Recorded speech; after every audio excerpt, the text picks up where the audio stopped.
enjoy 10 meters, what you do in 10 your meters a field, second. Jared? Could you maybe tell us a little bit about how long you've been doing in the sport? Yeah, so I've been working for a long time. I've been working here for 18 years, and I love doing what I'm doing because I get to play with all sorts of different technologies, and I get to play with drones every day. What could be more fun than that? Oh, Jessica's giving you a thumbs up. She approves of your career choice. So I think we had one more video that I wanted to show, and that was what were we talking about with the battle of the drones. So I wanted to show some videos of one drone crashing into another drone. So this is the good guy drone, and he's flying up into the air, and he's going to stop. Smash! And he knocked his propeller off, so now that drone can't fly, and he crashed into the ground. What are the safety procedures that you guys have to go through when making the drones, testing the drones? Are there any? Yeah, absolutely. So we never launch them from anywhere near us. So we make sure they're always far away. And we make sure we always have control of them. And we make sure that we always know where they're going and where they're going to fly to. If it can hurt you while you're holding a drone that's spinning, why don't all the drones have little cages around them like this? That's a good question. I think they should all have those little cages around them. I think the reason they don't have them is that it makes it not fly quite as well. So it can't last quite as long in the air when you have those cages on. So the ones that you're going to use in your house will have a cage around them, and then the ones that we use outside don't. What's the difference in between my toy drone and the drones that you test?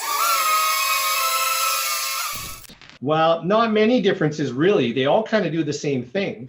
So one of the difference, like you noticed, is the guards on it. And the toy drones are usually just smaller and don't last as long. But other than that, they're pretty much the same thing.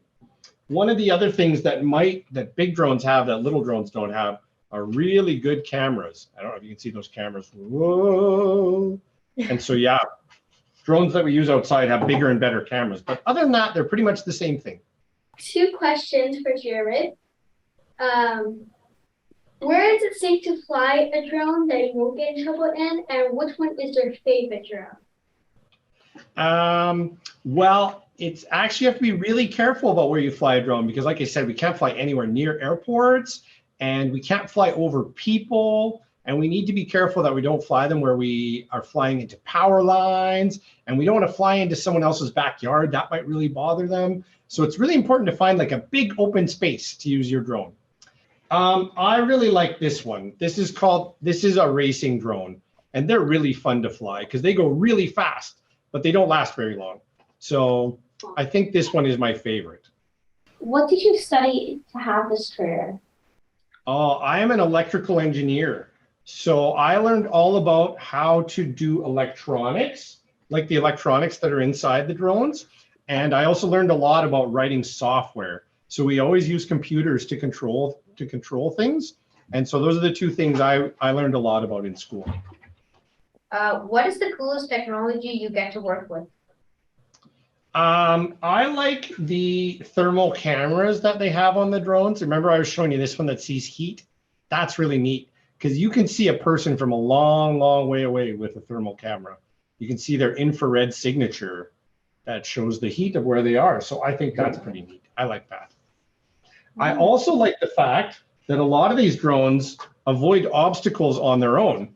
So I don't know if you saw, they have one big camera here on the front, but these drones have little cameras all over them, and they use these cameras to help them see obstacles.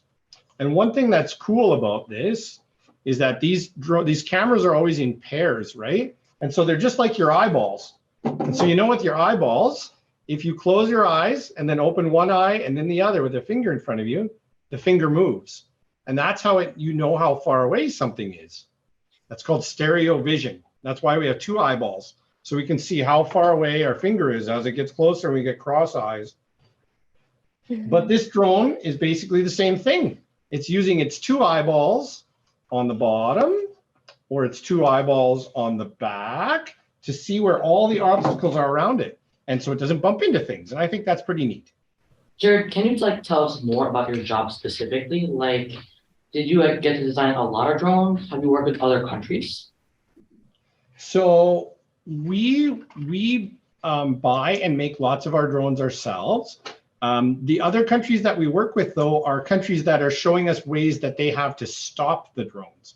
So we have companies that have come visit us from Germany and Australia and Israel and Great Britain. All these countries come over here and they show us all their technologies that they have to detect and stop drones. And so that makes it fun for me, that I get to meet people from all over the world. Is there a way that you can stop a drone without hitting it?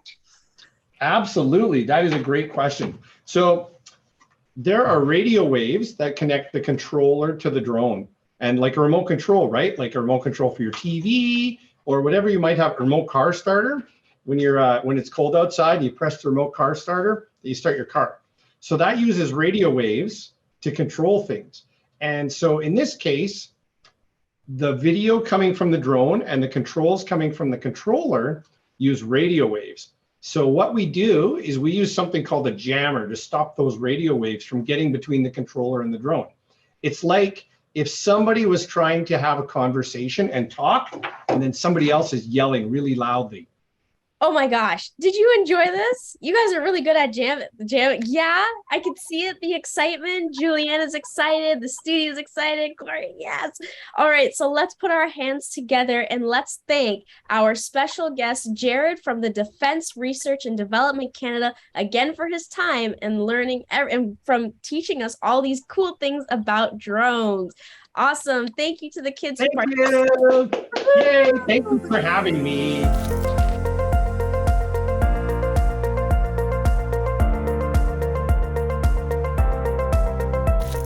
Wow, I love it. I learned a lot about drones and robots. I really want to become a scientist someday.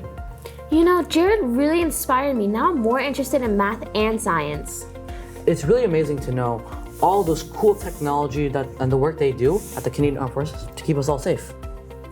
Well, kids, we hope you enjoyed our episode today on the Battle of the Drones. Keep learning, and we'll see you next time here at Epic Generation. Bye!